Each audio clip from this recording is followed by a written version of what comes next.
Jenram sir, உங்ககிட்ட இருந்து தொடங்குறேன்.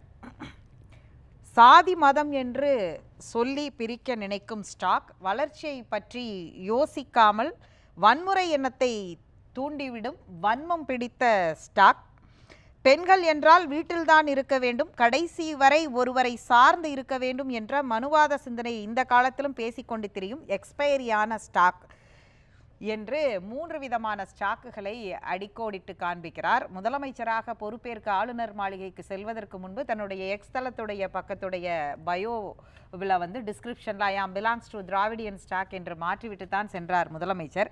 இப்போது அவர் பேசியிருக்கக்கூடிய இதனை எப்படி பார்க்க வேண்டும்? இது யாரை சொல்கிறார்? உங்களுடைய மதிப்பீடும் பார்வையும் என்ன? இல்லை, இன்றைக்கு அந்த புதுமை பெண் திட்டத்தின் விரிவாக்கம், அரசு உதவி பெற்ற பள்ளிகளில் 6 முதல் 12ஆம் வகுப்பு வரை படித்த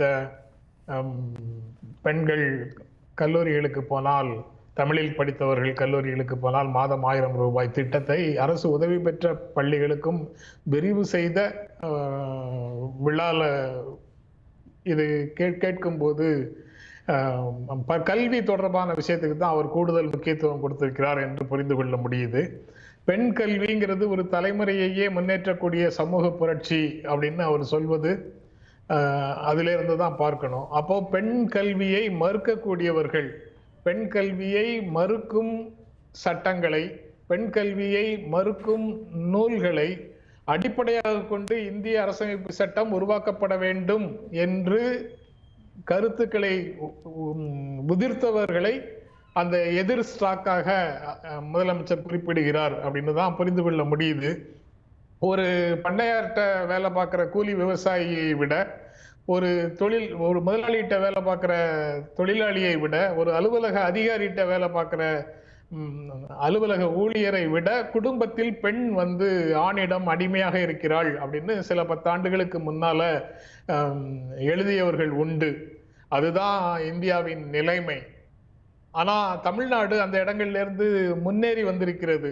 அப்படி இருந்துதா அப்படின்னு இன்றைக்கு யாராவது கேட்டாங்கன்னா அதுக்கு என்ன பதில் சொல்றது?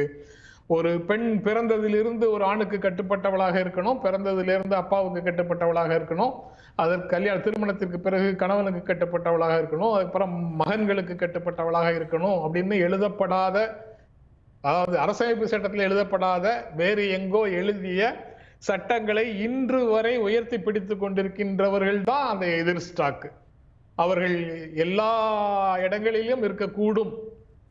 அதனால அவர் திராவிடியன் ஸ்டாக்னு அவர் சொல்ற இடம் முக்கியமானது. அவங்க இதுக்கு நேர் மாறான விஷயங்களை கொண்டு வந்தாங்க. அதாவது பெண் கல்வி, பெண்களுக்கான வேலை வாய்ப்பு, உள்ளாட்சிகளில் பெண்களுக்கு 50% இடஒதுக்கீடு, பெண்களுக்கான சொத்துரிமை, சாதி மதங்களுக்கு அப்பாற்பட்ட சீர்திருத்த திருமணங்களுக்கான சட்ட அங்கீகாரம், இப்படி பல்வேறு நடவடிக்கைகள் மூலமாக குடும்பத்தின் கண்ணுக்கு தெரிந்த கண்ணுக்கு தெரியாத தலைகளில் இருந்து பெண்களை விடுவிக்கக்கூடிய பல்வேறு நடவடிக்கைகளை எடுத்தது திராவிட கட்சிகளின் ஆட்சி.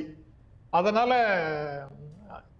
பெண்கள் கோலோச்ச வேண்டும் என்றால், பெண்கள் எம்பவர்மெண்ட், விமன் எம்பவர்மெண்ட்னு ஒன்று வரணும்னா அதற்கு அடித்தளமாக அவர்களுக்கு கல்வி வேண்டும். வேதங்களை கற்பதற்கு பெண்களுக்கு உரிமை மறுக்கப்பட்ட ஒரு காலத்தில் இருந்து இன்று கல்வியாக கருதப்படுகின்ற பள்ளிகளிலும் கல்லூரிகளிலும் இன்னும் உயர்கல்வி நிறுவனங்களிலும் தனித்திறன் வளர்ச்சி மையங்களிலும் பெண்கள் அனைத்தும் கற்க வேண்டும் என்ற ஒரு சூழலை உருவாக்குவதற்கு தேவையான நடவடிக்கைகளை எடுத்துக்கொண்டிருக்கக்கூடிய ஸ்டாக் திராவிடியன் ஸ்டாக் அப்படின்னு முதலமைச்சர் சொல்றாரு. ஒரு பக்கம் முதலமைச்சர் இதை பேசுகிறார், இன்னொரு பக்கம் கடந்த 1 வார காலமாக பெண்கள் பாதுகாப்பு தொடர்பான கேள்வியை எழுப்பியிருக்கிறது. இது ஒரு மாணவிக்கான ஒரு சம்பவமாக, அதற்குள்ள இருக்கிற அரசியல் நிகழ்வை தாண்டி பெண்களுடைய முன்னேற்றம், இன்னும் சொல்ல போனால் மிகப்பெரிய அளவில் ராகிங் இன்சிடென்ட் நடந்ததற்காக சரிகாசா வழக்கை ஒட்டி முதல்ல அதற்காக ஒரு சட்டம் இயற்றிய மாநிலம். நீங்கள் சொன்ன எல்லா பெண்கள் முன்னேற்றத்தோடு சேர்த்து கவனிக்கக்கூடிய, பார்க்க வேண்டிய ஒரு சாராம்சம் அடங்கியது அந்த சரிகாசா வழக்கும் கூட. அந்த வகையில் பார்க்கும் பொழுதும் இன்றைக்கு முதலமைச்சருடைய இந்த பேச்சு எதிர்க்கட்சிகள் வைக்கக்கூடியது, ஒரு பக்கம் அரசியல் தளத்தில் அது வேறொரு அதிர்வலையை ஏற்படுத்துது. ஆனால் பெற்றோர்களுக்கு ஒரு எச்சரிக்கையை சொல்ல வேண்டிய கட்டாயம், அரசு தரப்புல பெண்களை பாதுகாக்க கல்வி நிறுவனங்கள்ல நாங்க உங்க கூட நிக்கிறோம்னு சொல்ல வேண்டிய இடமும் அதற்குள்ள இருக்க செய்யுது இல்லையா? கண்டிப்பாக இதுல அந்த செய்தியை முதலமைச்சர் பேசிய பேச்சுக்கு உள்ள இருக்கக்கூடிய செய்திகளை கண்டிப்பாக பெற்றோர்கள் புரிந்து கொள்வார்கள் அப்படின்னு நான் உறுதியாக நம்புறேன். ஏன்னா அந்த பெண்களுடைய பாதுகாப்புக்காக ஏற்கனவே அதிமுக ஆட்சியில் இருந்த திட்டங்களோடு சேர்த்து இப்போ காவலன் ஆப்பு அந்த மாதிரி பல்வேறு விஷயங்கள் நடைமுறையில கொண்டு வந்திருக்கிறாங்க. அனைத்து மகளிர் காவல் நிலையம், அதுக்கப்புறம் அந்த 108 இல்ல 108 இல்ல, அது இன்னொரு நம்பர் 181 நினைக்கிறேன், பெண்களுக்கான பாதுகாப்புக்காக கொடுக்கிற நம்பர், பாதுகாப்புக்காக 24 ஹவர்ஸ் லைன். குழந்தைகளுக்கு 1098 கொடுத்திருக்காங்க. ஆமா, அந்த மாதிரி பல்வேறு ஏற்பாடுகளை செய்து பாதுகாப்பு உறுதி செய்ய வேண்டும் என்று அரசு சில நடவடிக்கைகளை எடுத்துக்கொண்டு வருகிறதுங்கிறது ஒரு பக்கம்.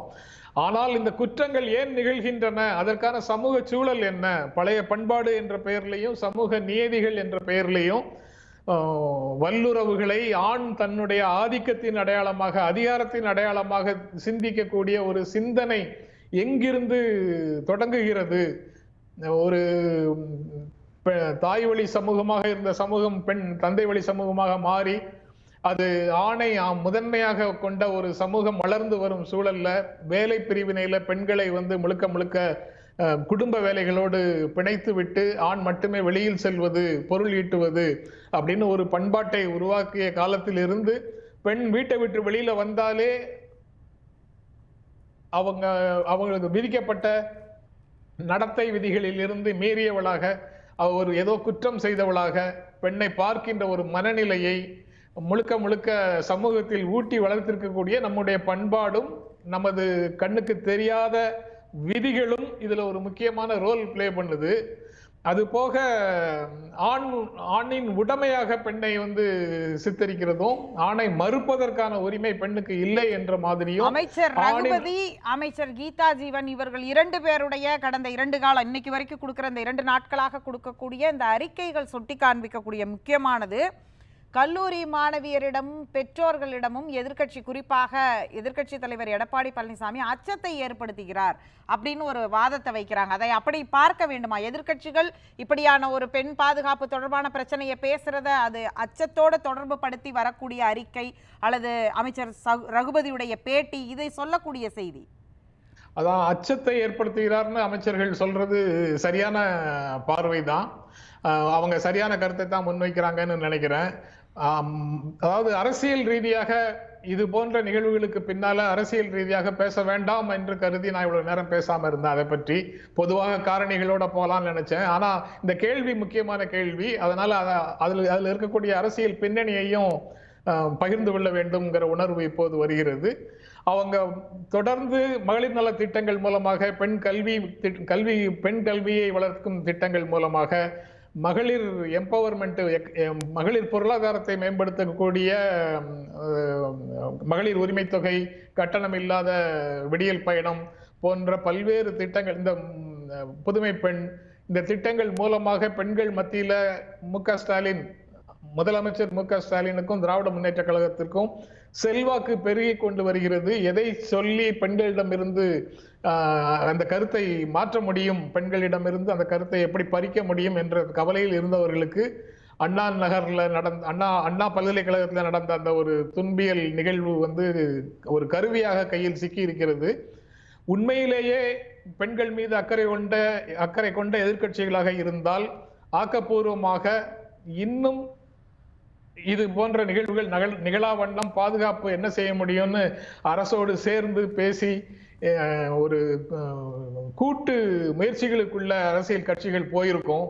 ஆனால் இதை சாக்கிட்டு தங்களுடைய அரசியல் ஆதாயத்தை பெறுவதற்காக அந்த கட்சிகள் முயற்சி செய்கின்ற வகையில ஒரு அச்சுறுத்தல், தமிழ்நாடு முழுக்க பெண்கள் பாதுகாப்பு இல்லாமல் இருப்பது போன்ற ஒரு அச்சுறுத்தலை முன்னிறுத்துவதற்காக தொடர்ச்சியாக ஊடகங்களின் பார்வையை தங்களுடைய போராட்டங்களின் மீது கொண்டு குவிப்பதற்காக ஏதாவது ஒன்றை செய்து கொண்டே இருக்கிறார்கள் அப்படின்னு தான் நான் புரிந்து கொள்கிறேன். அந்த மாதிரி நிகழ்வுகள் மூலமாக இல்ல திராவிட இந்த அதாவது ஒரு பக்கம் எதிர்க்கட்சிகள் ஒரு நடவடிக்கை எடுக்கிறாங்க, ஆளும் கட்சி அதற்கு ஒரு பதில் வினையையோ எதிர்வினையையோ கொடுக்கறாங்க. இன்னொரு பக்கம் இந்த வழக்கு தொடர்பான நடவடிக்கை இருக்கு. இது மூணுமே ஒரு சம்பவம் நடந்ததுக்கு பிறகான அடுத்தடுத்த ரியாக்ஷன்ஸா இருக்கு. இங்க இந்த கடந்த ஒரு வார காலம் ஒரு பெண் பத்திரிகையாளராக நான் பார்க்கிற ஒரு விஷயம், இதுல மிஸ் ஆகிற விஷயம்னா அது ஆளுங்கட்சி எதிர்கட்சி இரண்டு தரப்பிலிருந்தும் பேச வேண்டிய ஒன்றா, பெண்களுடைய பாதுகாப்பு அப்படிங்கிறதும் இந்த பாலியல் வன்கொடுமை மாதிரியான விஷயங்களை கையாள்றது அப்படிங்கிறதும் இரண்டாம் பட்சமா தள்ளப்பட்டு வெறும் அரசியல் மட்டும் மேலோங்கி நிற்கிறதோ அப்படின்ற ஒரு கேள்வி இதற்குள்ள தொடர்ந்து இருக்குது இல்லையா? அரசியல் மட்டும்தான் மேலோங்கி இருக்குது. நீங்க ஒரு அண்ணா பல்கலைக்கழகத்துக்குள்ள ஒரு நிகழ்வு நடந்த உடனே அந்த பெண்ணுக்கு பாதுகாப்பு இல்லை, பொதுவாக பெண்களுக்கு பாதுகாப்பு இல்லை அப்படின்னு சொல்றோம். வேறு யாராவது ஒருவர் வன்முறையில தாக்கப்பட்டால் உடனே சட்டம் ஒழுங்கு கெட்டு போச்சு அப்படின்னு சொல்றோம். ஆனால் இந்த ஒவ்வொரு மனிதருக்கும், ஒவ்வொரு பெண்ணுக்கும், ஒவ்வொரு ஆணுக்கும் ஒரு காவலர் போட்டு பாதுகாப்பு அளிக்க முடியுமா? அது நடைமுறையில சாத்தியம் இல்லைன்னு இப்போ கூட உயர்நீதிமன்றத்துல ஒரு வழக்குல நீதிபதிகள் சொன்னதை நான் நினைவுபடுத்துகிறேன். அந்த மாதிரி பாதுகாப்பு கொடுக்க முடியாது. அப்ப காவல்துறை குற்றம் நிகழ்ந்தால் உடனடியாக நடவடிக்கை எடுப்பதற்கான தயார் நிலையில காவல்துறை இருக்குதா? குற்றம் நடக்காமல் காவல்துறை குற்றங்களை தடுப்பதற்கான சூழலை உருவாக்க வேண்டும் என்றால் மனித மனங்களில் இருக்கின்ற குற்றம் செய்யக்கூடிய மனநிலையை மாற்றுவதற்கு ஏதாவது செய்யணும். அது படிப்படியாக இந்த 75 ஆண்டு காலத்துல பெண்களுக்கு எதிரான குற்றங்களை குறைப்பதற்கு எவ்வளவோ நடவடிக்கைகளை எடுத்துட்டு வந்திருக்கிறாங்க. பெண்ணுடைய கல்வி, பெண்ணுடைய வேலை வாய்ப்பு, பெண்ணுடைய அரசியல் அதிகாரம் போன்ற பல்வேறு விஷயங்கள் நடந்து கொண்டு வருகிறது. ஆனால் அந்த முன்னேற்றங்களை பொறுக்க முடியாதவர்கள் குறுக்க நிற்கிறாங்க. தமிழ்நாட்டில் அப்படி குற்ற செயல்கள் நடக்குதா அப்படின்னு பார்த்தா, உண்மை நிலையை பார்க்கும்போது நான் ஒப்பிடுவதற்கு விரும்பவில்லை. ஆனாலும் குற்றச்சாட்டுகள் வலிமையாக இருக்கும்போது அதை வேறு சில உண்மைகளையும் சுட்டி காட்ட வேண்டியது ஒரு பத்திரிகையாளருடைய கடமைங்கிறதுனால அதை சொல்ல வர்றேன். NCRB டேட்டாவை எடுத்து பார்த்தீங்கன்னா, முந்தைய ஆட்சி தமிழ்நாட்டில் இதற்கு முந்தைய ஆட்சி காலத்தில் நடந்த குற்றங்களை விட 2022-23 குற்றங்கள் குறைவாக இருக்கு. பாஜக ஆளும் பிற மாநிலங்கள் நடக்கக்கூடிய குற்றங்களை விட தமிழ்நாட்டில் குற்றங்கள் குறைவாக இருக்கு. ஆனால் இதையெல்லாம் சொல்லி நடந்த ஒரு குற்றத்தை மறப்பதற்கோ நான் விரும்பல. அதை அப்படி நான் கருத்தை சொல்லவும் இல்லை, அந்த மாதிரி அர்த்தத்துல சொல்லல.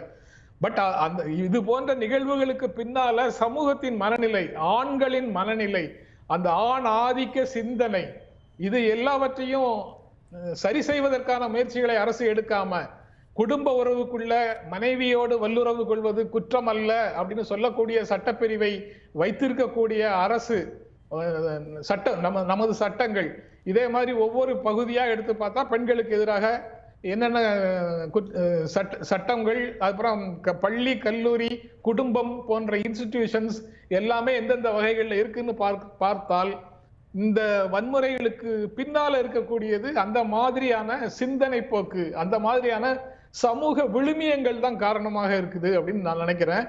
அதை நீங்க சுட்டி காண்பித்ததுனால அந்த மெரைட்டல் ரேப் பற்றிய தொடர்பான இன்னொரு கேள்வியும், நீதிமன்றங்களே அதுல ஒவ்வொரு நீதிமன்றமும் ஒவ்வொரு மாதிரியான உத்தரவுகளை மெரைட்டல் ரேப் தொடர்பா கொடுத்திருக்குது. அந்த இடத்துல அரசு பெண்கள் பாதுகாப்பு குறித்து பேசும்போது இன்னும் கிரே ஏரியாவா இருக்கிறது அந்த பகுதியும் கூட. அது குறித்தும் ஒரு சட்டம் இயற்ற வேண்டிய ஒரு கட்டாயமும் இருக்கு அப்படிங்கிறது. வெறும் டொமஸ்டிக் வைலன்ஸா மட்டுமே அதை கடந்து போவதை தாண்டி இருக்கக்கூடிய எமோஷனல் ஹராஸ்மெண்ட்டையும் கணக்கில் கொள்ளணும் இல்லையா? கண்டிப்பாக கணக்கில் கொள்ளணும். சக மனிதர்களுடைய உணர்வுகளை பிற மனிதர்கள் மதிக்க கற்றுக்கொண்டால் பாதி விஷயம் முடிஞ்சு போகும். குறிப்பாக இந்த மாதிரி பிரச்சனைகள்ல ஒப்புதல் அப்படிங்கிறது ரொம்ப ரொம்ப முக்கியமான இடம். அந்த ஒப்புதல் இல்லாமல் யாரையும் தொடுவதில்லை அப்படிங்கிற மனநிலையை, அந்த நாகரிகத்தை உருவாக்குவதற்கு சமூகம் தான் ஒட்டுமொத்தமாக முயற்சி செய்யணும். அரசுகள் மட்டும் தனியாக செய்ய முடியாது. அது இந்த அரசு அந்த அரசுன்னு சொல்லல. சமூக விழுமியமாக அப்படி மோசமான விஷயங்கள் இருக்கும்போது என்னை நீங்கள் மறுக்கக்கூடாது, என்னை நீங்கள் ஏற்றுக்கொள்ளத்தான் வேண்டும், மீறினால் உங்கள் மீது ஆசிட் அடிப்பதற்கு எனக்கு உரிமை இருக்குது, உங்களை குத்தி கொள்வதற்கு உரிமை இருக்குதுங்கிற மாதிரி ஒரு மனநிலை மனிதர்களிடத்துல இருக்கிற வரைக்கும் இது போன்ற குற்றங்கள் நிகழும். அரசு அதன் மீது நடவடிக்கை எடுக்குதா இல்லையா அப்படிங்கிறத மட்டும்தான் இந்த சூழல்ல பார்க்க முடியும்னு நான் நினைக்கிறேன்.